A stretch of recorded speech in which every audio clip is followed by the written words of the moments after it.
Once again. রেকর্ডটা আরো বড় হতে পারত, হয়তো ছুঁয়ে ফেলতে পারতেন ক্রিস গেলকেও। কিন্তু দল থেমে যাওয়ায় তানজিদ তামিমের স্বপ্নটা এখানেই থেমে গেল। বিপিএলে বাংলাদেশের কোনো ব্যাটসম্যানের এক আসরে সবচেয়ে বেশি ছক্কার রেকর্ড আগেই নিজের করে নিয়েছেন। গতকাল সেই সংখ্যাটা ৩৬-এ তুলে শেষ হলো তামিমের লড়াই। Once again. শনিবার খুলনা টাইগার্সের বিপক্ষে নামার সময় নিশ্চিত ছিল এটাই এবারের মতো তামিমের শেষ ম্যাচ। সুযোগটা তাই কাজে লাগানোরই ছিল। শুরুটাও করেছিলেন দারুণ। উইলিয়াম বসিস্টার টার্নের সঙ্গে লাফিয়ে ওঠা ডেলিভারি কাট করতে গিয়ে পয়েন্টে ধরা পড়ার আগে ৩৭ বলে ৫৮ রানের ইনিংসে ছক্কা মেরেছেন ৭টি। তবে শেষটা মন মতো না হওয়ায় হতাশ হয়ে ব্যাটে ঘুষি মেরে মাঠ ছেড়েছেন তিনি। বিপিএলে এবার ১২ ইনিংসে তার ব্যাট থেকে এসেছে ৩৬টি ছক্কা, যা এক আসরে বাংলাদেশের কোনো ব্যাটসম্যানের সর্বোচ্চ। গত বছর কুমিল্লা ভিক্টোরিয়ান্সের হয়ে ১৪ ইনিংসে ২৪টি ছক্কা মেরেছিলেন তাওহিদ হৃদয়।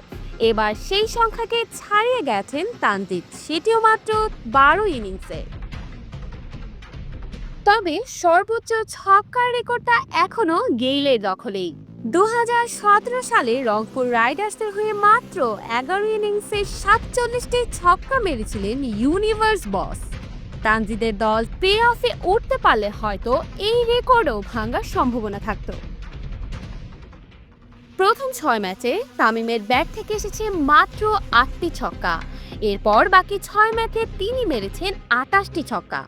দুর্বার রাজশাহীর বিপক্ষে ৬৪ বলে ১০৮ রানের ইনিংসে ৮টি ছক্কা মেরে নিজের সর্বোচ্চ ৬ ইনিংসও খেলেছেন। সব মিলিয়ে ১২ ইনিংসে ৪৪.০৯ গড় ও ১৪১.৩৯ স্ট্রাইক রেটে ৪৮৫ রান করে এবারের বিপিএল শেষ করলেন তানজিদ। ৪টি 50-র সঙ্গে একটি সেঞ্চুরিও আছে তার ঝুলিতে। ব্যাটসম্যানদের তালিকায় আপাতত সবার ওপরে তিনি। গতবারও প্লে অফ খেলতে পারেনি তানজিদ, এবারও হলো না।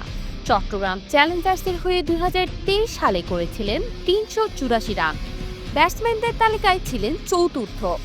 এবার দল ভালো না করায় হয়তো রানটা আরও বড় করতে পারলেন না আরও কিছু ছক্কার রেকর্ড নিজের করে নিতে।